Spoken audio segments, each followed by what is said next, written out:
ভাই লোক রাক্ষস সিনেমা দেখে আসলাম, আর এই সিনেমায় এমন একটা ডায়লগ ছিল যে তোমার এই অবস্থা করছে আমি তার মাইরা তার রক্ত দিয়ে গোসল করুম, তারপর আমি তোমারে বিয়া করুম। অ্যান্ড রুশো মানে এই রাক্ষস সিনেমার নায়ক ঠিক সিনেমায় এই কাজটাই করে। আরে পুরো সিনেমা বাদ দিলাম, এতটুকু জিনিসই যথেষ্ট শুধুমাত্র সিনেমাটা দেখার জন্য। বর্তমানে বাংলাদেশের কমার্শিয়াল সিনেমা বানানোর ক্ষেত্রে সবচেয়ে বড় ডিরেক্টরের নাম হলো মেহেদী হাসান হৃদয়। সে রাক্ষস সিনেমা দিয়ে আবার প্রমাণ করে দিল। এই ভিডিওতে ছোটখাটো কিছু স্পয়লার আছে যেটা সিনেমা দেখতে খুব একটা ক্ষতি করবে না, তারপরও যারা স্পয়লার পছন্দ করেন না তারা আমার এই রিভিউটি স্কিপ করতে পারেন। রাক্ষস সিনেমা নিয়ে অনেকের প্রশ্ন যে রাক্ষসে কি শাকিব খান আছে? আরে আরো অনেক কিছু আছে, পুরো ভিডিওটা আগে দেখেন। সিনেমার রান টাইম 2 ঘন্টা 21 মিনিট। রাক্ষস সিনেমা নিয়ে অনেকের একটা অভিযোগ ছিল যে বরবাদ আর রাক্ষসের গল্প নাকি এক, আর ট্রেলারে সিএমের ডায়লগ শুনে আমরা কিন্তু এটাই বুঝেছিলাম, কিন্তু সিনেমার গল্প একেবারেই ভিন্ন। সিয়ামকে আমরা বাংলাদেশের এক অস্ত্র তৈরি করা কোম্পানির মালিক শামশের সাহেবের ছেলে হিসেবে দেখতে পাই, যার নাম হলো রুশো, যে কিনা একজন প্রফেসর, এক ইউনিভার্সিটির প্রফেসর, যার সাথে তারও ইউনিভার্সিটির এক ছাত্রীর সাথে সম্পর্ক হয়, যে ছাত্রীর নাম হলো দিয়া, আর এই সিনেমার নায়িকা। কিন্তু সেই দিয়ার জীবনে আরো একজন ভয়ানক মানুষের আবির্ভাব ঘটে, যারা হলো এদেশেরই একজন অন্যতম বিগেস্ট কোম্পানির মালিক।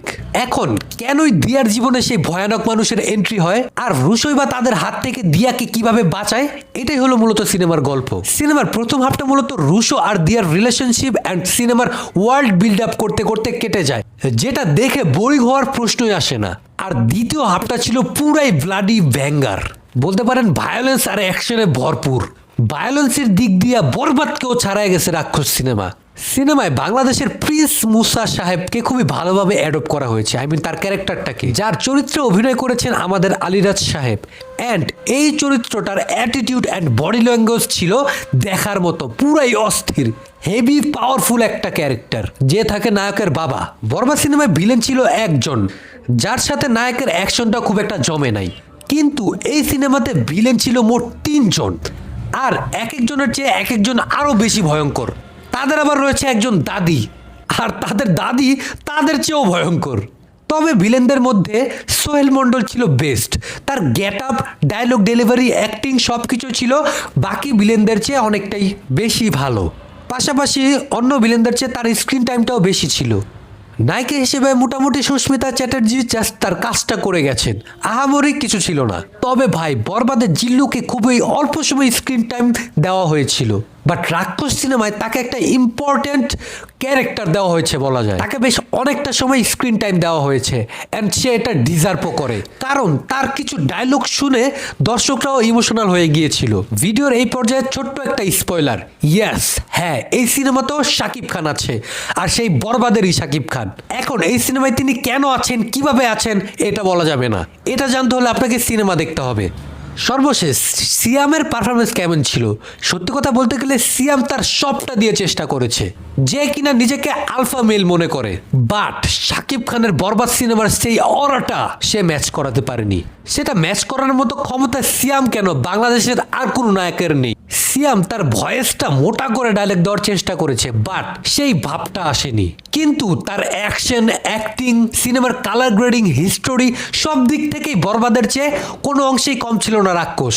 ইভেন কিছু কিছু দিক থেকে বরবাদকেও ছাড়িয়ে গেছে এই সিনেমা। সিয়ামও তার জায়গা থেকে একটা টেরিফিক পারফরমেন্স উপহার দিয়েছে, এবং আমার কাছে মনে হচ্ছে তার এই পারফরমেন্স তাকে বহু দূর পর্যন্ত নিয়ে যাবে। ইভেন শাকিব খানের পর এত বড় বিগ অ্যারেঞ্জমেন্ট কমার্শিয়াল সিনেমা করার সুযোগ একমাত্র সিয়াম আহমেদই পেল, সে পুরোপুরি সাকসেসও হয়েছে।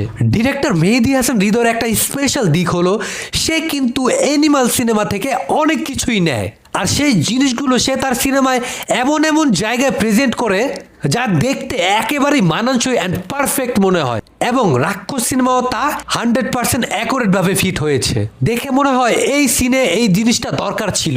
সিনেমার একেবারে শেষে নতুন আরেক রাক্ষসের আবির্ভাব ঘটে, আর সে এমন একটা জিনিস ঘটায় যেটা কেউ এক্সপেক্টই করে নাই, যে একেবারেই নায়ককে ঘায়াল করে ফেলে। বলতে পারেন মেহেদী হাসান হৃদয়ের বরবাদ ইউনিভার্স, ভায়োলেন্স ইউনিভার্সের পরবর্তী সিনেমাটাকে ইস্টাবলিশ করে, যে গল্প এখনো শেষ হয় নাই। And this scene just surprising. সবশেষে বলবো যে বরবাদ সিনেমার পর এটাও মেহেদী হাসান হৃদয়ের আরো একটি অসাধারণ সিনেমা হয়েছে, যেই সিনেমার ব্যাকগ্রাউন্ড মিউজিক সেক্টর থেকে শুরু করে making wise, world build up, তবে হ্যাঁ অ্যাকশন সিনগুলো দেখলে আমাদের মনে হয় যে আমাদের সিনেমার একটা বাজেট স্বল্পতা আছে। আর মেহেদী হাসান হৃদয়ের হাতে যদি আরো বাজেট দেওয়া যায় তাহলে সে আরো ভালো কিছু বানিয়ে দেখাবে বলে আমার মনে হয়। তো ভাই লোক, পরবর্তীতে আসছি প্রিন্সের রিভিউ নিয়ে, দেখার আমন্ত্রণ রইল।